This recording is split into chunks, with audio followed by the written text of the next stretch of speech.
Hello my dear friends, this is doctor R K Agarwal. Friends, हम लोगों ने laser की शुरुआत करी है और लेजर के बहुत सारे महत्वपूर्ण बिंदु अभी भी बाकी हैं। और वैसे तो यह चैप्टर हाफ एन आवर का चैप्टर है मैक्सिमम, बट मैं इसमें सेशन को थोड़ा एक्सटेंड करता हूँ। सेशन को एक्सटेंड करने के पीछे रीज़न हमारा ये रहता है ऑलवेज कि आपको फ्यूचर में कभी भी लेजर अकाउंट को लेकर के कन्फ्यूजन दिमाग में ना रहे, और यदि ये कन्फ्यूजन रह गया तो आगे बहुत भारी समस्या हो जाएगी माय डियर फ्रेंड। खास करके तब जब आप एडवांस लेवल के क्वेश्चन सॉल्व कर रहे हो, इनकम्प्लीट रिकॉर्ड्स की, एनपीओ की, और मिक्स्ड क्वेश्चन होती हैं एनपीओ की और आपकी इनकम्प्लीट रिकॉर्ड्स यानी सिंगल एंट्री सिस्टम की। तो वहाँ पे लेजर अकाउंट का कॉन्सेप्ट बहुत महत्वपूर्ण हो जाता है। और दूसरी बात मैं ये भी कहना चाहूँगा कि जब आप एडवांस लेवल पे पहुँचते हो, लाइक जब आप कैश फ्लो स्टेटमेंट बना रहे हो, फंड फ्लो, फिनेंशियल स्टेटमेंट, आगे आप एडवांस लेवल पे सॉल्व कर रहे होते हो और वहाँ पे आपको लेजर पोस्टिंग करने में थोड़ी बहुत ऊपर नीचे हो जाए तो आपका सब बंटाधार हो जाएगा। और मैंने देखा है बहुत से बच्चों को कि वो इस कंसेप्ट को इग्नोर कर चुके होते हैं, दैट इज़ वाई कि उनको वो प्रॉब्लम होती है। और जो सीए करने वाले स्टूडेंट हैं, ख़ास तौर पे जो सीए के स्टूडेंट्स हैं, ओके, सीएमए के स्टूडेंट्स हैं, उनको ये कॉन्सेप्ट पूरी तरह से क्लियर होना चाहिए, नहीं तो दिक्कत होगी। और अभी तो ये लग रहा होता है कि बहुत छोटी सी बात है, लेजर है, लेजर तो बहुत ईजी है यार। नहीं, ईजी है, लेकिन आपको माइन्यूटली हर कॉन्सेप्ट को इसका समझ रखना है। अभी मेरा बताना फ़र्ज है, आगे आपकी मर्जी। और अभी मैं ना बताऊं तो ये मेरी रिस्पॉन्सिबिलिटी बनती है कि मैंने वो गलती करी कि मैंने बताया ही नहीं आपको कि कैसे ओपनिंग एंट्री की रिकॉर्डिंग होती है। Know how to record and post an opening entry. Ledger में ये बात होती है how to post transactions which are recorded in cash book. Cash book से लेजर पोस्टिंग कैसे होती है, सब्सिडियरी बुक से ledger posting, other subsidiary book से लेजर पोस्टिंग कैसे होती है, तो हमें ये भी बताना है। तो आज का ये सेशन इसी पे डिवोटेड है और आपको थोड़ा सा ध्यान देना होगा। ओके, तो आइए देखते हैं कि फर्स्ट जो आपका procedure of posting and opening entry. The procedure of posting and opening entry is the same as in case of an ordinary journal entry, except that in case of an account which has been debited, the word to balance B/F are recorded in the particular column on the debit side, and in the case of an account which has been credited, the word by balance BD are recorded in the particular column on the credit side. कुछ example हैं, इसी से clear होंगी आपकी सारी बातें। Pass the opening entry in journal of Ram as on April 1st 2001 and post the same into the ledger. Cash in hand है 1000 rupees, cash at bank है। तो इसे आप पहले समझ लीजिए कि करना क्या है आपने। देखिए, मैं यहाँ पे क्लियर कर देना चाहूँगा आपको। Cash in hand 1000, cash at bank 5000 rupees, stock 20,000 rupees, land and buildings 1 lakh, plant and machinery rupees 50,000, furniture and fixtures 25,000, dues from X Limited rupees 12,000, due होगा यहाँ पे, due from X Limited rupees 12,500। इसे आप debtor समझिएगा, due from X Limited, ये X Limited debtor है। Prepaid insurance rupees 500, interest received in advance rupees 250, loan from Y Limited 10,000, owing to Z Limited rupees 3,750।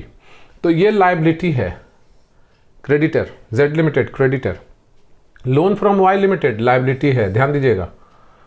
Interest received in advance rupees 250, ये भी liability है, advance income liability होगी। Okay, prepaid assets होता है, यहीं पे मैं मेंशन कर दे रहा हूँ। फर्नीचर एंड फिक्चर्स एसेट्स है। ड्यू फ्रॉम X Limited 12,500, ये डेटर है, आपके एसेट्स में आएगा। Okay, plant and machinery 50,000 assets है। फर्नीचर एंड फिक्चर्स एसेट्स हो गया। लैंड एंड बिल्डिंग एसेट्स है। Okay, bank balance stock, stock भी एसेट्स है, cash in hand, bank balance सब एसेट्स हो गया। तो आपको इसमें एंट्री करनी कैसे है वो मैं आपको बताऊं। ओके, ध्यान दीजिएगा थोड़ा यहां पे। What you have to do, जितने भी एसेट्स आपके सामने हैं, ओपनिंग एंट्री आपने करना क्या है, कैसे करना है opening entry, how would you do opening entry. Opening entry कैसे करेंगे आप,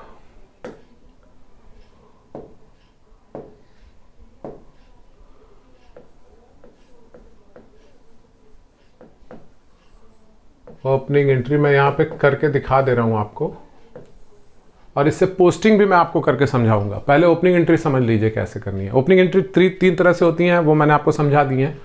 पहले opening entry cash account debit, जितने भी एसेट्स होंगे, cash account debit, bank account debit, bank balance था debit, furniture account debit,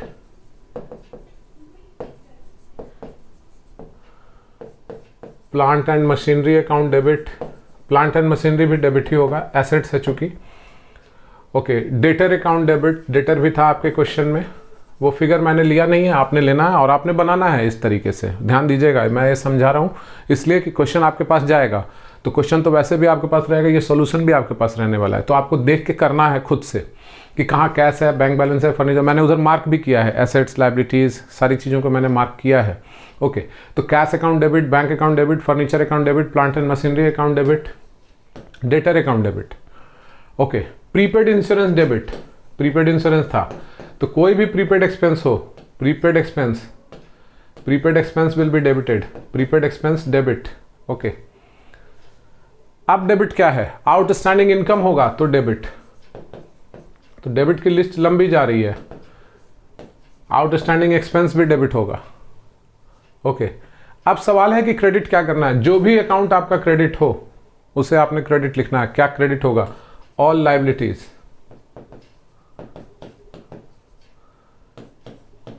to creditors, creditor भी हालांकि लाइबिलिटी ही है, income outstanding, sorry income advance, not outstanding,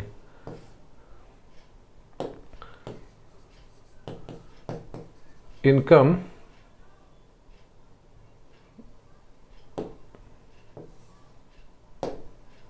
received in advance, advance में मिला हुआ इनकम आपके लिए लायबिलिटी होगा। बिल्स पेएबल है नहीं क्वेश्चन में आपके, लेकिन फिर भी मैंने लिया है। अगर आपको बिल्स पेएबल मिल जाए तो आप समझिएगा कि वो आपके लिए लायबिलिटी है। ओके, तो what I want to do here, let me compress it a bit.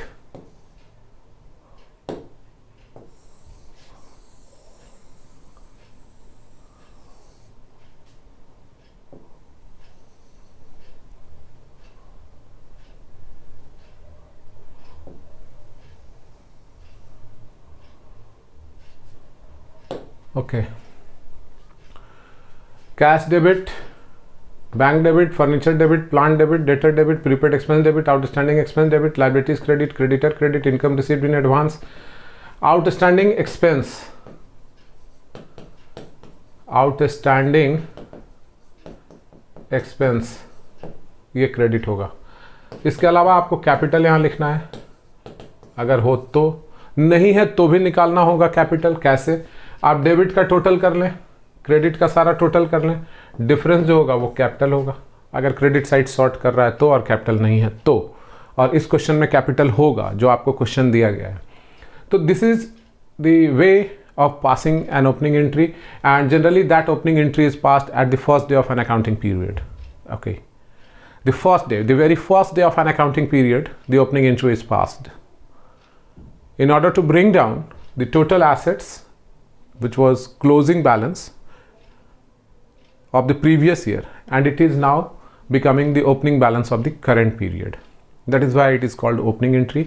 We bring down the previous closing balances of assets, liabilities, capital accounts into the books of account. Okay, only assets account in opening entry, points should be noted what I am saying. In opening entry which types of accounts are taken into consideration? In opening entry, you have to consider which type of account. Just try to understand. Nature of account you have to identify. Identify the nature of account which will be taken in the debit and which will be taken into the credit. You have to identify. You have to identify outstanding in expense is a liability, capital is capital, bills payable is liability, income received in advance liability, creditor is also liability, and other liabilities are always liability. So in opening entry, due consideration, debit items. Which items would be debited? All assets. Okay, all assets. Now, investment, I have not taken here. Investment is not included in that list. Investment. Okay. Outstanding income, it is asset. Okay. Investment, outstanding income, bills receivable. It would be given in your book, in your question. Bills receivable, B obligar. Okay. Debtor is also assets. Or somewhere you will find accounts receivable. Accounts receivable, it is also debtor. Okay. Due from dot,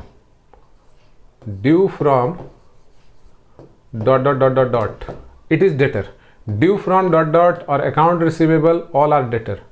Account receivable is also debtor. Okay. Due from dot debtor. But due to dot creditor, this one is creditor. Okay. Payable to dot creditor. Accounts payable, creditor. Okay. Accounts payable is also creditor. Owing to, if it is given owing to, all are creditors. Okay. So credit items are all liabilities. Okay. And capital. But what I want to say, outstanding income is asset. Prepaid expense is also asset. Let me do something here, because the list is going to be increased. Okay.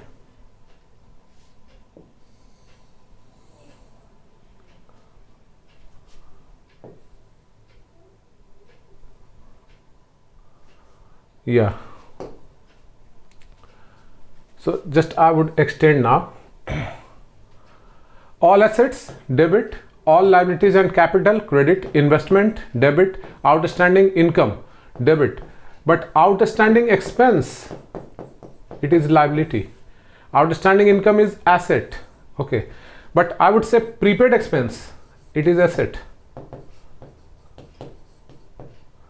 So it would be debit. But income received in advance, income received in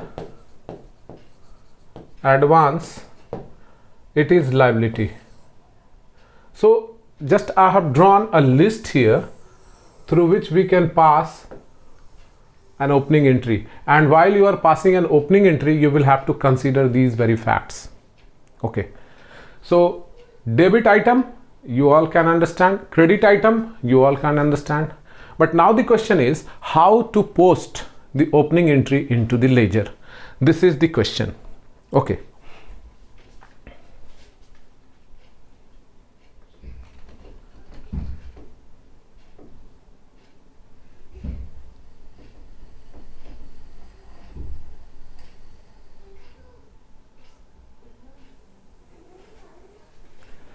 Well, now we would discuss how to post the opening entry into the ledger accounts, how it would be posted.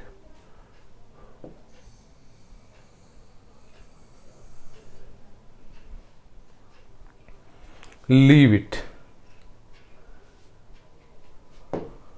and we don't need this one also. Okay, so just go there. Again I would compress this one also.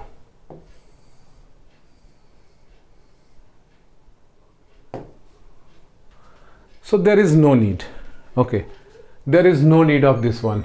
You all have understood well about that. Debit, credit. Okay, debit and credit. Suppose if we have passed an opening entry, simple asset account debit. No, I would say name of the asset. Cash account debit. Furniture account debit. Cash account debit 10,000. Furniture account debit 50,000.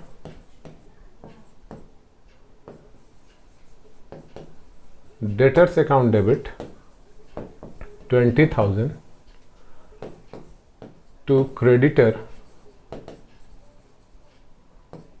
5,000 to bank loan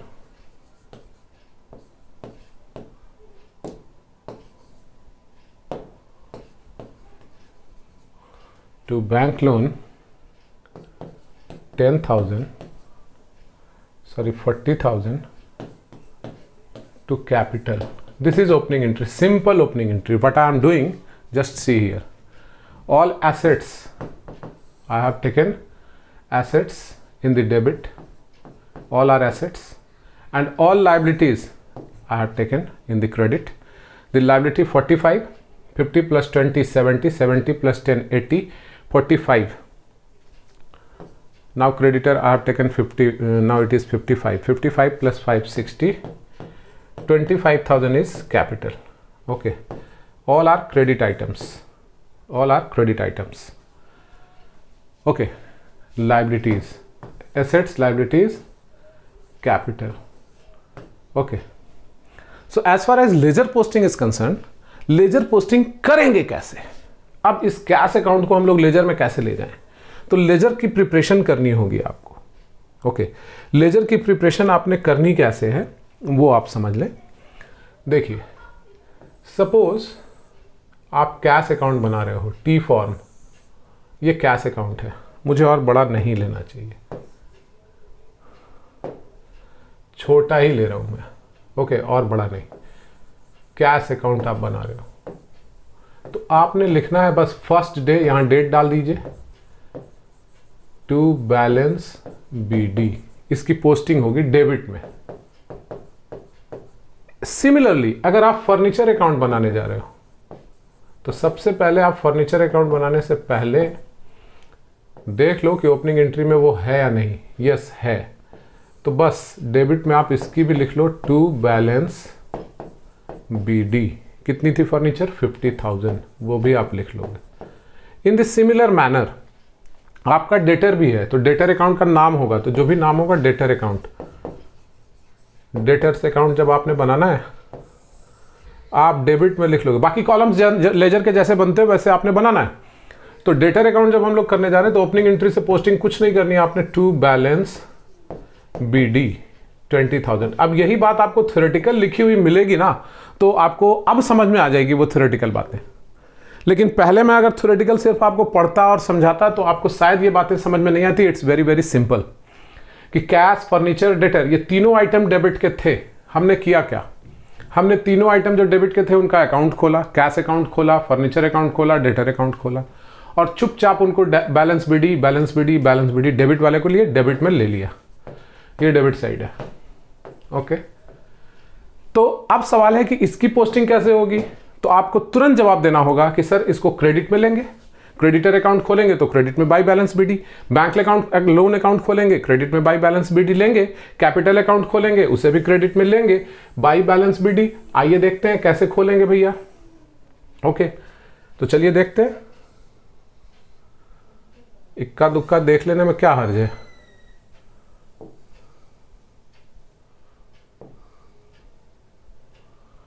एक आध दो देख लिया जाए. चलिए, ये तो हो गई आपकी डेबिट वाले आइटम्स की पोस्टिंग।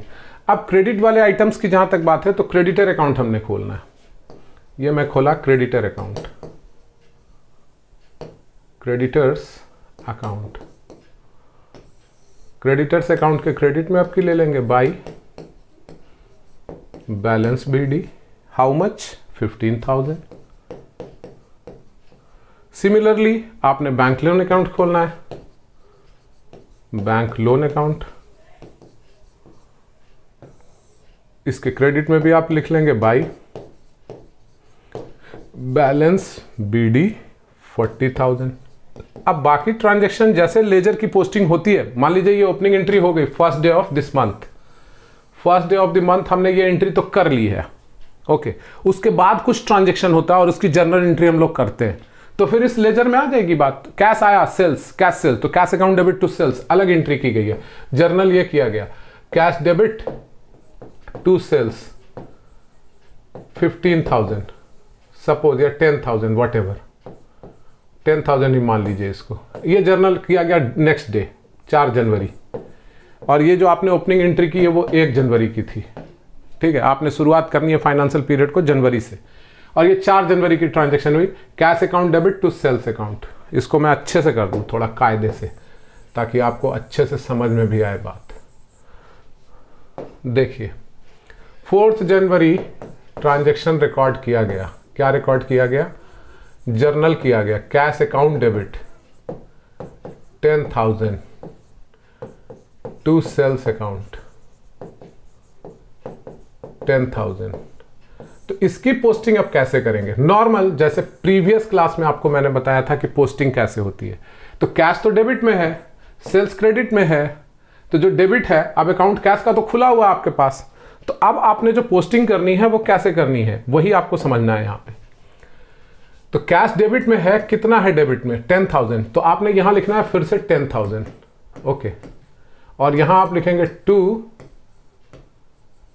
सेल्स, सेल्स है ना कॉरेस्पॉन्डिंग क्रेडिट, इसके कॉरेस्पॉन्डिंग क्रेडिट में कौन है? सेल्स, सेल्स लिख लेंगे आप यहां पे, ओके। अब सेल्स अकाउंट अलग खुलेगा लेजर में, ओके।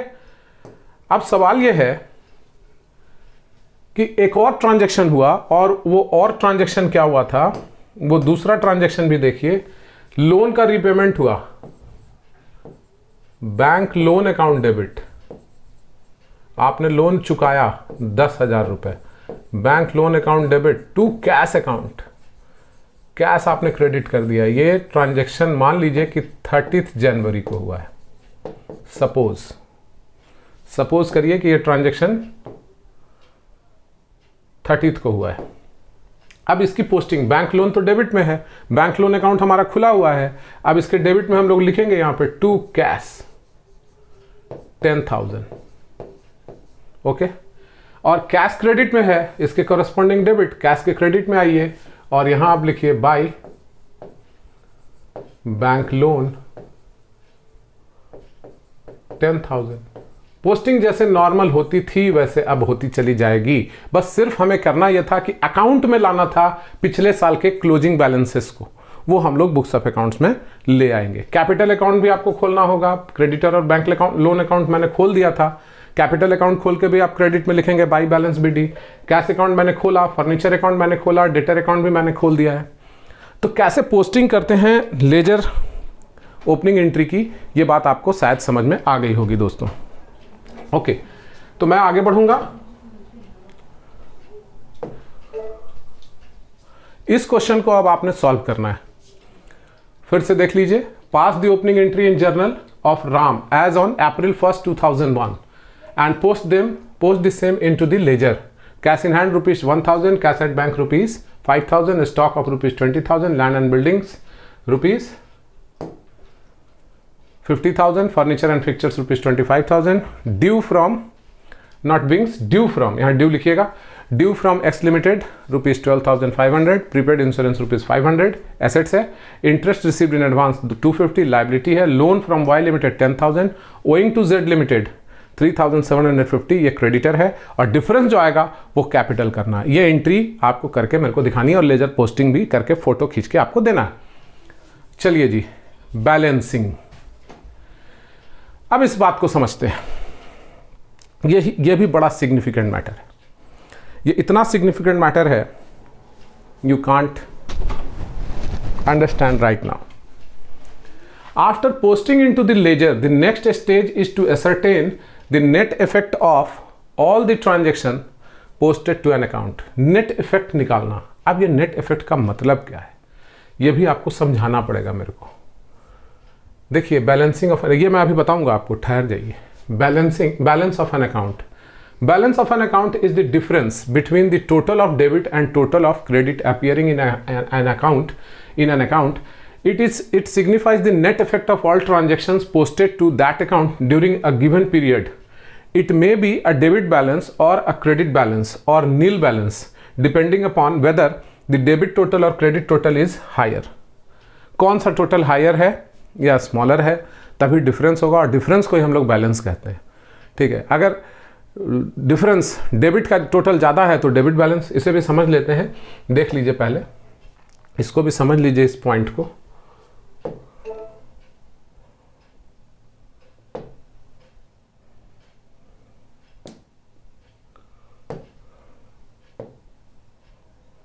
इस पॉइंट को समझिए।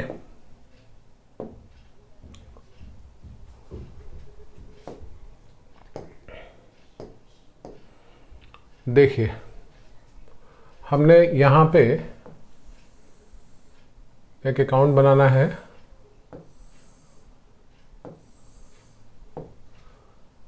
टी फॉर्म ऑफ अकाउंट मैं यहाँ पे बना रहा हूँ। इस पॉइंट को समझिएगा।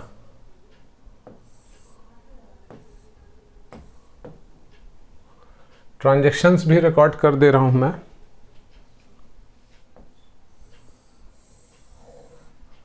इतने में मेरे को पोस्टिंग कर लेनी है। इसमें डेट आ जाएगा, यहाँ पे भी डेट का कॉलम ले लेता हूँ, जर्नल फॉलियो का भी कॉलम, प्रॉपर कॉलम मैंने बना दिया है। ओके, ट्रांजैक्शंस लेने हैं मेरे को।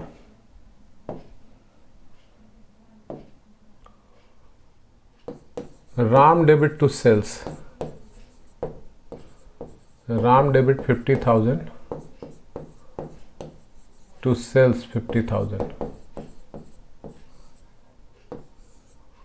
उसके बाद cash debit 10,000 to Ram 10,000।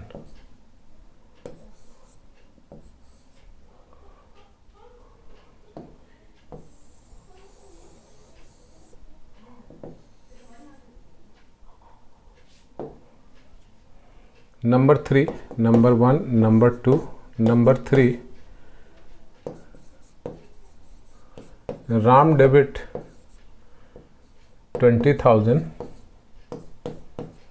To sales 20,000। अब बात को समझना है, करना क्या है। मैंने राम का अकाउंट यहां पे बनाना है। ये लेजर का फॉर्मेट मैंने लिया हुआ है, राम से अकाउंट। राम डेबिट में है, ये डेबिट साइड है और ये क्रेडिट साइड है। राम डेबिट में है, पोस्टिंग डेबिट में ही होगी, सीरियल नंबर 1 यहाँ लिखेंगे, लेकिन इसके कॉरेस्पॉन्डिंग क्रेडिट कौन है, सेल्स। यहाँ हम लोग लिख देंगे टू सेल्स अकाउंट। अमाउंट के कॉलम में 50,000 रुपये। ओके, अब दूसरे ट्रांजैक्शन में देखें तो राम क्रेडिट में है, तो क्रेडिट में लिखेंगे बाई कैश अकाउंट 10,000 लिख दिया। Ram debit to sales once again है थर्ड में, तो थर्ड भी यहां पे लिखिए टू सेल्स अकाउंट, कितना 20,000। अब इसकी बैलेंसिंग की बारी आ रही है। बैलेंसिंग करते कैसे हैं और बैलेंस कहते किसको है, यही समझना है। व्हाट इज बैलेंसिंग, बैलेंसिंग क्या है, बैलेंसिंग कहते किसको है, यही समझना है। तो देखिए, इसका डेबिट का टोटल हमने किया, ये आया 70,000। क्रेडिट का टोटल 10,000 है, लेकिन हमें यहां 70 लाना है। 70 है तो नहीं, डिफरेंस कितना है, तो जो भी डिफरेंस है प्यारे दोस्तों, that difference is no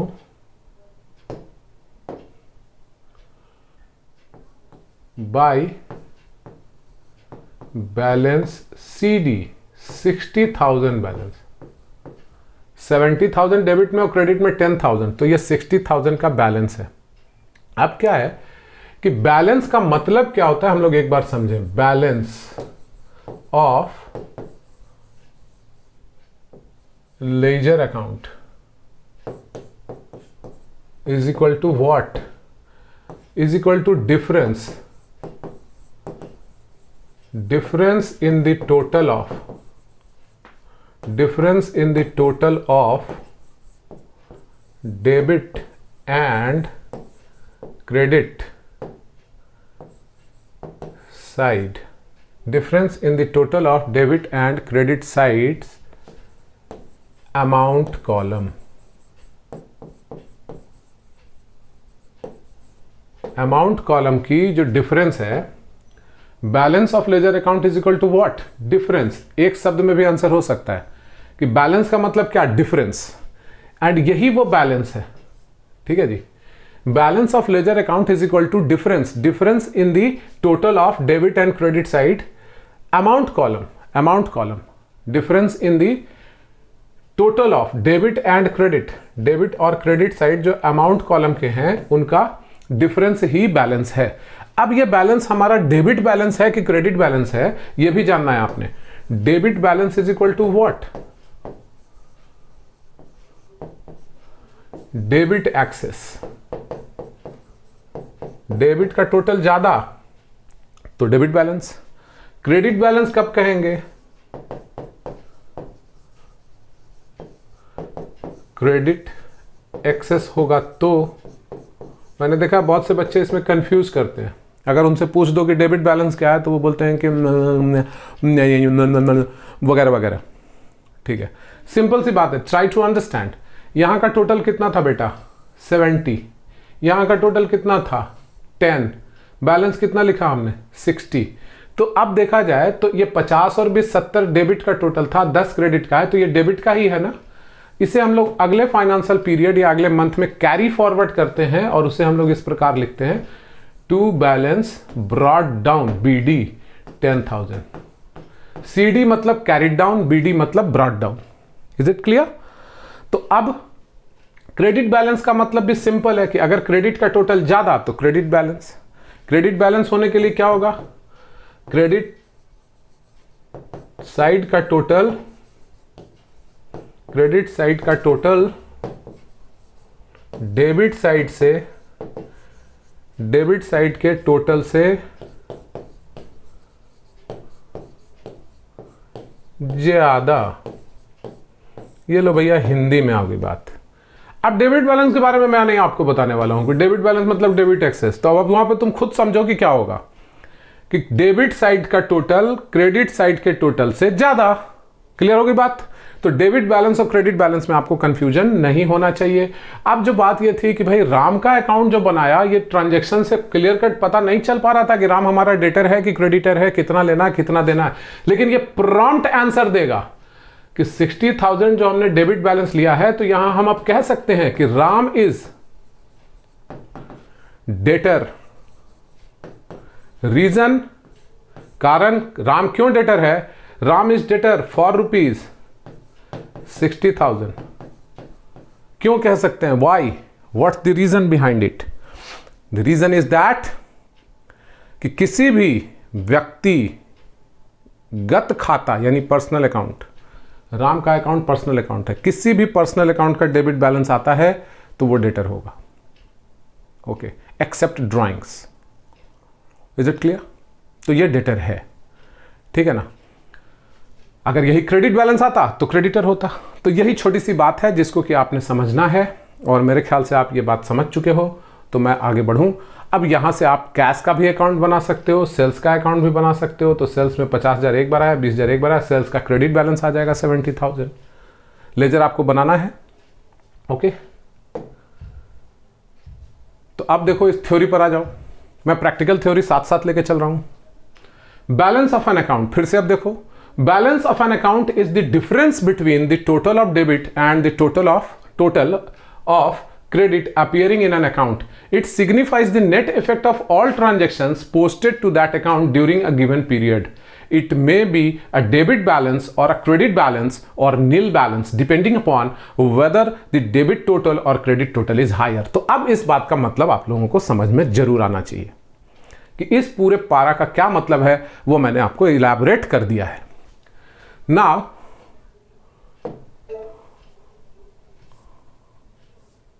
types of accounts that are balanced. Normally personal accounts and real accounts are balanced. Nominal accounts are not usually balanced, but they are closed by transferring to trading and profit and loss account. At the end of the year वो balance नहीं किए जाते, but monthly अगर balancing करने की बात आएगी तो उसे बैलेंस करना पड़ता है. हर महीने का बैलेंस कैरी फॉरवर्ड होता है. रेंट अकाउंट मैं बना रहा हूँ तो ये जो स्टेटमेंट लिखा है at the end of the year की बात की जा रही है कि at the end of the year nominal account जो खर्चे, हानियाँ, आमदनी यानी इनकम, गेन्स, ये सारे अकाउंट बैलेंस करके आगे ट्रांसफ़र नहीं किए जाते. नेक्स्ट ईयर में उन्हें क्लोज कर दिया जाता है और उन्हें ट्रांसफ़र कर दिया जाता है उस अकाउंट में जिससे हमें प्रॉफिट और लॉस का पता लगाना है. साल भर बिजनेस किया, कुछ खर्चे हुए, कुछ आमदनियाँ हुई, इनकम गेन्स हुए, तो उन इनकम गेन्स को हम लोग एक जगह ले जाते हैं, सबको टोटल कर लिया, जितने भी खर्चे हैं, जितने भी लॉसेस हैं, सबको एक जगह कर लिया और दोनों का कंक्लूजन ड्रॉ कर लिया और बचे हुए अमाउंट को कैपिटल में जोड़ दिया. अगर प्रॉफिट हुआ तो, लॉस हुआ तो घटा दिया. ऐसा होता है.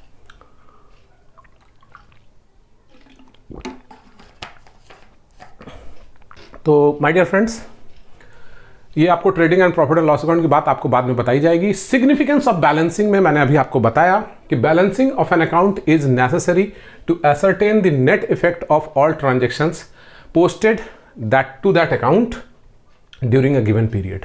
कंक्लूजन ड्रॉ करता है. ये बैलेंसिंग करने से हमें यह पता चलता है कि राम डेटर था, अभी पता चला कि राम 60,000 से डेटर है.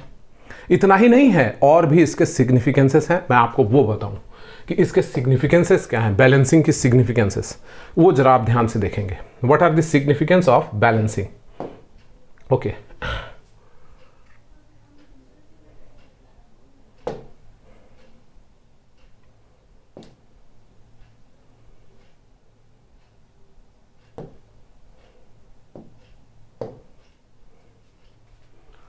इंपॉर्टेंस,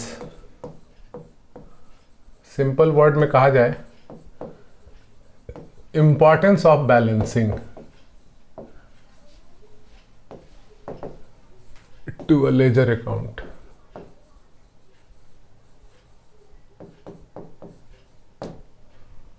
और आपसे ऐसे भी पूछा जा सकता है, why a ledger account are balanced. देखिए, कंट्राडिक्शन में मत फंसिएगा. मैंने यहां पे लिख दिया why a ledger accounts are balanced. Grammatically देखिएगा तो आपको गलत नजर आएगा, लेकिन ये गलत नहीं है. ओके, इंग्लिश से हट के लेजर एक सिंगुलर चीज है, इसलिए अ यूज किया. अकाउंट्स बहुत सारे होते हैं उस लेजर में, तो इसलिए आर यूज किया. बैलेंसिंग अकाउंट्स की जाती है, लेकिन एक लेजर अकाउंट में कई सारे अकाउंट्स खोले जाते हैं, जैसे rent account, salary account, sales account, purchase account, सारे अकाउंट्स हैं. लेकिन वो सारे अकाउंट्स रहते कहाँ? लेजर में. तो इसीलिए मैंने लिखा है, आप कंफ्यूज ना करें.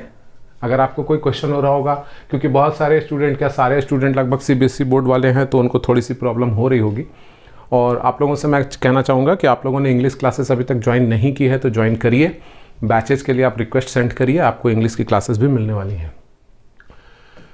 Okay friends, importance of balancing to a ledger account क्या है? सबसे पहला तो वो आपको कंक्लूजन ड्रॉ करके बताता है. The very first importance is, पहला इंपॉर्टेंस क्या है वो देखिए कि क्यों करेंगे हम लोग. इंपॉर्टेंस क्या है या क्यों, why a ledger accounts are balance. ठीक है,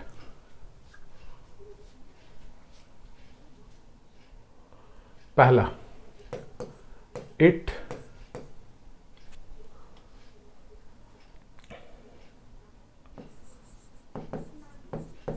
discloses the final result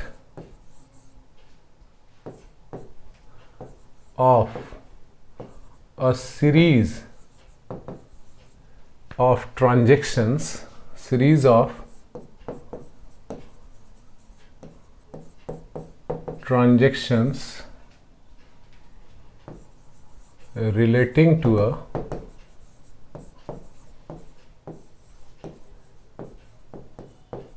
particular group, relating to a particular group. It discloses the final result of a series of transactions relating to a particular group during a period.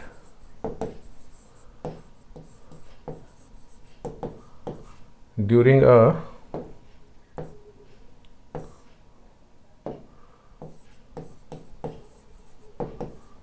Period. ध्यान दीजिएगा इस बात पे, पहला point क्या है importance, it discloses the final result. Final result जो अभी हमने राम का अकाउंट खोला था तो हमें यह पता चला था कि 60,000 रुपए राम से लेने हैं। महीने भर में कितने ट्रांजेक्शन हो सकते हैं, वो तो 3 ही ट्रांजेक्शन थे। 30 ट्रांजेक्शन भी हो सकता है, 3000 ट्रांजेक्शन भी हो सकता है। आप बैंक में अकाउंट खुलवाते हो, पैसे जमा करते हो तो आपका अकाउंट बैंक खोलती है कि नहीं खोलती है, फाइनल कंक्लूजन आपको बताती है या नहीं बताती है। बैलेंस अगर नहीं होगा लेजर अकाउंट का तो कभी आपको वो बता पाएगी बैलेंस आपको एक पर्टिकुलर डेट पे इमीडिएटली, तुरंत के तुरंत? No, it is not possible. तो ये बात है कि it discloses the final result of a series of transactions relating to a particular group during a period. यही वो बात है, पहला सिग्निफिकेंस। ओके, बैलेंसिंग करने का पहला इंपॉर्टेंस कि क्यों बैलेंस करें, व्हाई। ओके, दूसरा सिग्निफिकेंस क्या है? दूसरा सिग्निफिकेंस क्या है बेटा, ये भी जानिए आप सभी लोग। दूसरा significance, it facilitates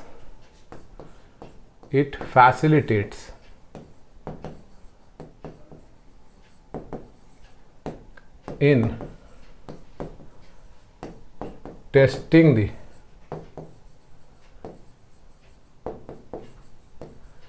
arithmetical accuracy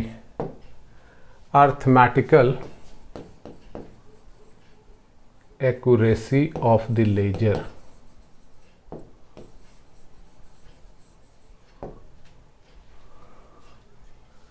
balancing करेंगे हम लोग लेजर अकाउंट की, ठीक है।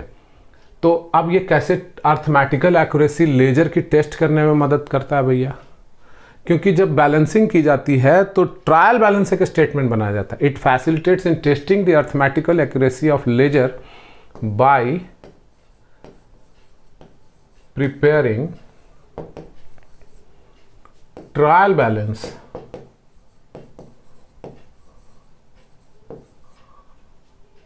It facilitates in testing the arithmetical accuracy of the ledger by preparing trial balance with balance method,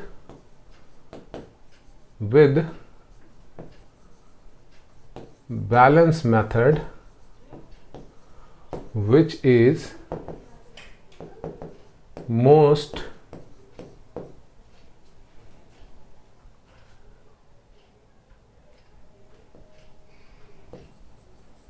useful. वैसे तो ट्रायल बैलेंस बनाया जाता है टोटल मेथड से भी, अर्थमेटिकल एक्यूरेसी वहां भी चेक हो जा सकती है। ओके, लेकिन balance method is most useful. Reason उसका तीसरा आएगा नीचे, थर्ड आएगा अभी आपके सामने।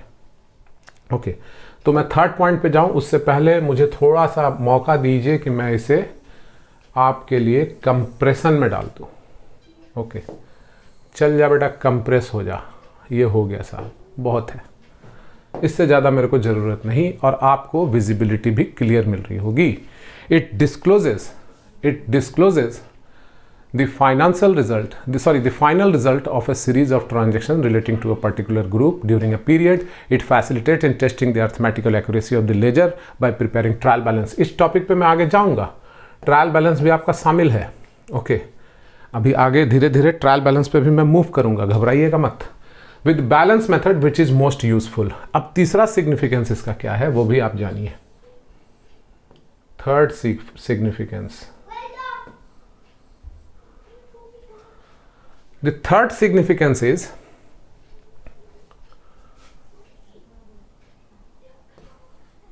without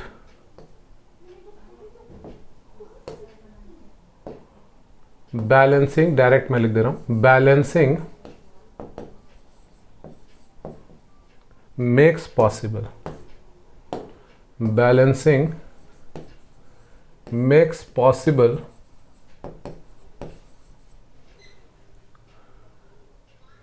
the determination of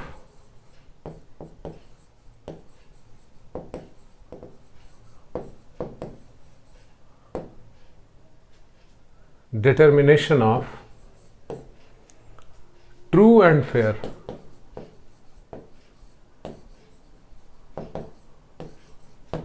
financial performance and position.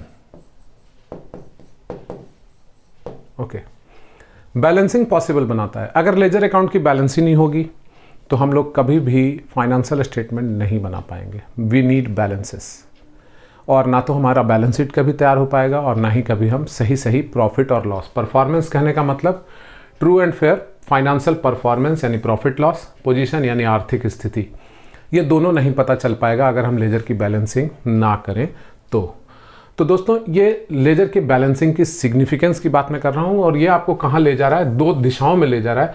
Laser की बैलेंसिंग आपको आगे ले जा रहा है, एक तो आपको ट्रायल बैलेंस की तरफ ले जा रहा है, ट्रायल बैलेंस की तरफ ले जा रहा है। ओके, पहला आपको बता रहा था कि आप डेटर का बैलेंस से आप पता लगा सकते हो कि आपके पास, लेजर के बैलेंस से आप पता लगा सकते हो कि कैश कितना है, डेटर कितना है, एसेट्स कितने की हैं, किससे लेना है, किसको देना है, वगैरह वगैरह। ये सारी जानकारियां आपको इससे मिलती हैं लेजर के बैलेंसेस से। दूसरा फायदा इसका ये मिलता है कि ट्रायल बैलेंस बनाना आसान होता है, और जो कि आपको अर्थमेटिकल एक्यूरेसी को टेस्ट करने में मदद भी करता है। और यही ट्रायल बैलेंस आगे ले चल के, यही ट्रायल बैलेंस बेसिस बनता है जिससे कि हम लोग फाइनेंशियल परफॉर्मेंस और पोजीशन आसानी से डिटरमाइन कर सकते हैं। और अगर ट्रायल बैलेंस हम बैलेंस मेथड से नहीं बनाए तो फिर ये पॉसिबल ही नहीं होगा। तो these are the importance and significances of balancing of an account. तो आपको ये याद रखना होगा, और आपको इसके क्वेश्चन भी आपको टेस्ट में मिलेंगे। और घबराइएगा मत, आपकी क्लास जो वीक की होगी, वीकेंड में आपको सारे क्वेश्चंस दिए जाएंगे, वो आपको करके असाइनमेंट देना होगा, और वो आपके गार्जियंस के पास जाने वाले। तो आप लोग वीडियो देख रहे हैं नहीं देख रहे हैं, ये मुझे पता चलना चाहिए। ओके, कितनी आपने प्रिपरेशन की है, कितना नहीं किया है, वो मुझे पता चलना चाहिए। और आप बिल्कुल चिंता ना करें, आपकी इकोनॉमिक्स की भी क्लास होगी, बिजनेस स्टडीज़ की भी क्लासेस होंगी, वो सब आपका होगा।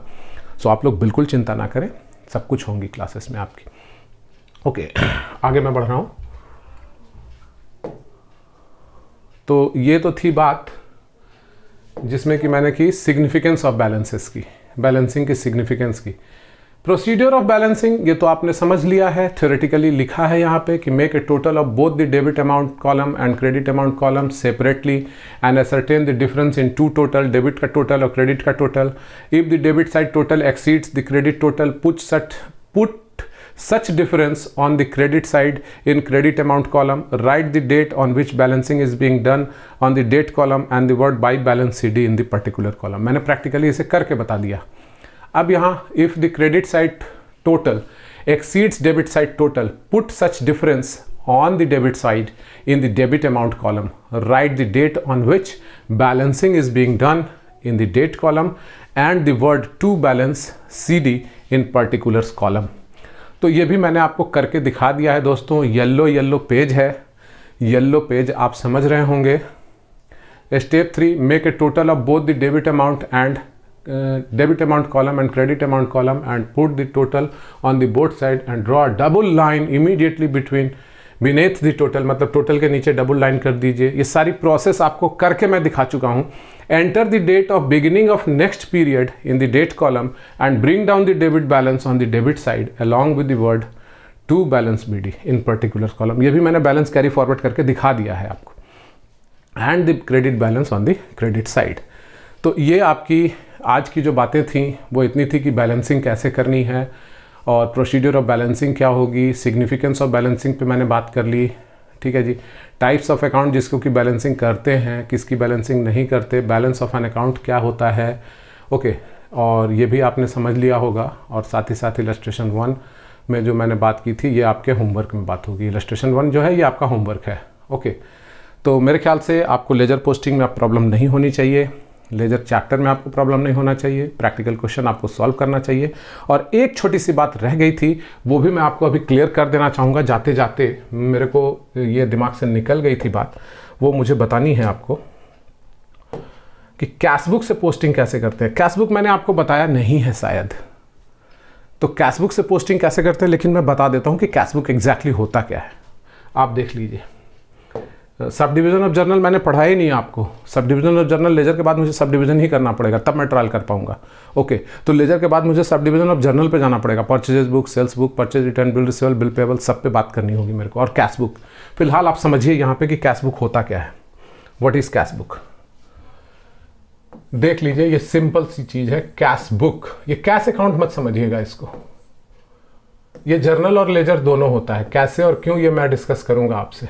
ये भी टी फॉर्म ऑफ लेजर के फॉर्म में ही होता है, बट इसमें क्या फ़र्क क्या है कि इसमें जर्नल फॉलियो कॉलम होता है, सॉरी लेजर फॉलियो कॉलम होता है। जर्नल तो ये खुद है, कैशबुक क्या है, जर्नल भी है। Cashbook is journal and ledger both. अभी तुरंत साबित हो जाएगा कैसे। इसका भी ओपनिंग बैलेंस अगर कैश का है तो टू बैलेंस बीडी हम लोग यहाँ पर लिख लेंगे। ओके, अब मान लीजिए कि सेल्स हुआ है 50,000 का, कैश सेल्स, डायरेक्ट लिख लेंगे कैश बुक में बिना जर्नल किए। जर्नल एंट्री नहीं करेंगे कि cash account debit to sales account. Cash book जब रखी जाती है और कैश में कोई भी ट्रांजैक्शन हुआ, every receipt of cash debit. Cash book की विशेषता है, अगर ये दो साइड है तो ये रिसिप्ट साइड है और ये पेमेंट साइड है। तो एवरी पेमेंट, आप इधर लिखिएगा right side, every payment right side, and every receipt of cash, ये आपको लिखना है रिसिप्ट साइड में। Okay, every payment right side. तो अब कहने का मतलब क्या है कि रिसिप्ट हुआ है, कैश सेल हुआ, तो कैश आया, रिसिप्ट साइड में लिख लिया। ओके, मान लेते हैं थोड़ी देर के लिए ही सही,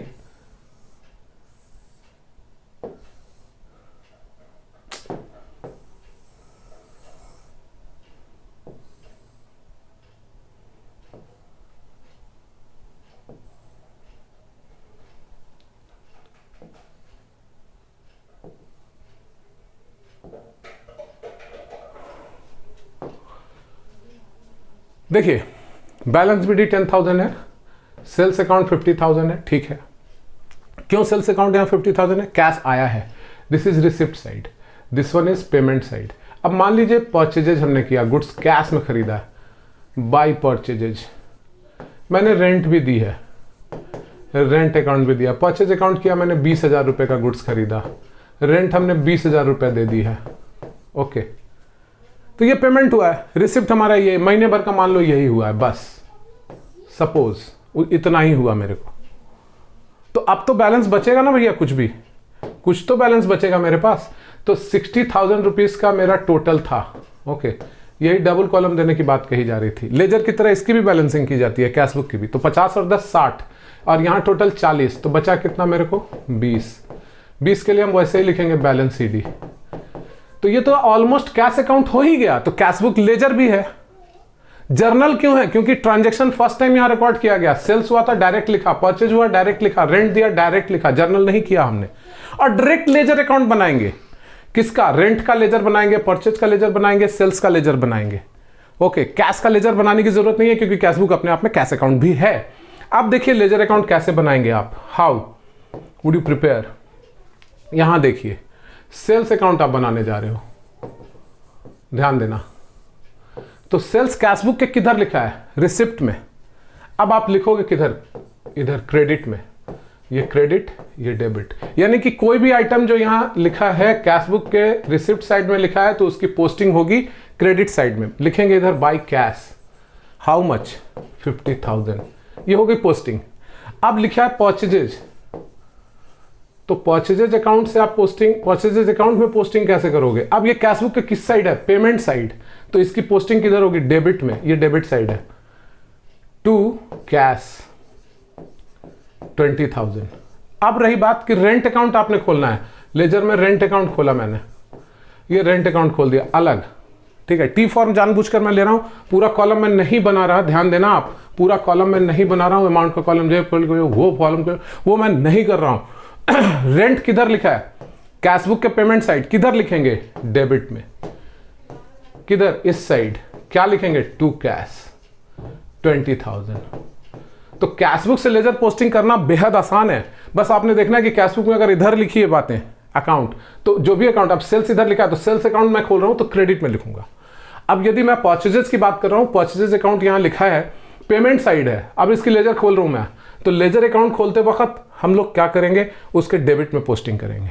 पेमेंट साइड से पोस्टिंग डेबिट में, रिसिप्ट साइड से पोस्टिंग क्रेडिट में। इस बात को भी आप समझ लीजिए अच्छे से। पेमेंट साइड है, सॉरी रिसिप्ट साइड है, तो पोस्टिंग कहां हुई? क्रेडिट में। पेमेंट साइड है, पोस्टिंग कहां हुई? डेबिट में। पेमेंट साइड है, पोस्टिंग कहां हुई? डेबिट में। यही आपको याद रखना है और कुछ नहीं। अब इसकी पोस्टिंग करनी ही नहीं है आपको, ध्यान रखिएगा। इसकी पोस्टिंग आपको नहीं करनी है क्योंकि लेजर का बैलेंस अपने आप में एक तरह से है, ये लेजर अकाउंट का बैलेंस है, ये कैश अकाउंट का बैलेंस है 20,000, तो इसकी पोस्टिंग थोड़ी ना होगी, बैलेंस की पोस्टिंग थोड़ी ना होती है। ये अगले महीने फिर से यहां आ जाएगा टू बैलेंस बीडी। यही बात अभी आपको थ्योरेटिकली कही गई थी, लिखी हुई है ये बातें कि जिस डेट को ये बैलेंसिंग किया गया, ये last date of the month है, तो यहां first date of the next month आ जाएगा ऑटोमेटिक। ओके, मान लो 31 दिसंबर को ये बैलेंस किया गया, तो 1 जनवरी ऑटोमेटिक यहां लिखेंगे अपने मन से। यही बात है। अब इन सभी अकाउंट्स की बैलेंसिंग की जाएगी। सेल्स है, ये नॉमिनल अकाउंट है, तो इसको ट्रेडिंग अकाउंट में ले जाया जाएगा, टू ट्रेडिंग अकाउंट। पूरे साल भर का अगर है तो ये क्लोज हो जाएगा, ये अकाउंट बैलेंस नहीं होगा, दोनों तरफ बराबर 50,000 बैलेंस ही नहीं आया, टोटल हो गया दोनों तरफ बराबर। जरूरी है कि बैलेंस आ ही जाए हर बार। परचेजेज, इसको हम लोग ले गए बाई ट्रेडिंग अकाउंट 20,000, इसका भी हो गया टोटल ले दे के बराबर, both side equal, no balance. Suppose, ऐसा मैं सपोज कर रहा हूं। अब रेंट है तो रेंट को भी हम लोग यहां क्लोज करेंगे by profit and loss account 20,000, ये 20,000 क्लोज हो जाएगा। ऐसा भी आपके बुक में करा हुआ होगा, rent account, salary account, purchase account के लिए बैलेंसिंग नहीं की जाती। तो यही है वो nominal account. Sales nominal account है, परचेजेज नॉमिनल अकाउंट माना जाता है, रेंट भी नॉमिनल अकाउंट है, ठीक है, इसकी बैलेंसिंग नहीं की जाती। लेकिन कैश आपका बचा है तो वो तो अगले साल जाएगा ही जाएगा। लेकिन इसका जो रेंट खर्च है, तो इसको हम लोग प्रॉफिट लॉस निकालने के लिए, कैलकुलेट करने के लिए इस्तेमाल कर लेंगे, इसलिए ये अकाउंट अगले साल कैरी फॉरवर्ड नहीं होगा।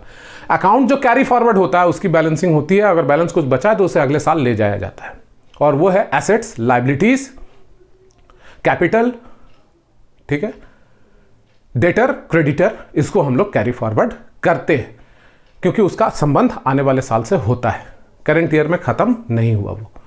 तो आई होप कि आपको बातें समझ में आ गई होंगी और आप लेजर अकाउंट्स अच्छे से अब बनाएंगे और पूरे चैप्टर को ख़त्म करेंगे और उसके जो थ्योरेटिकल क्वेश्चन आंसर्स हैं उसको आप ज़रूर करेंगे।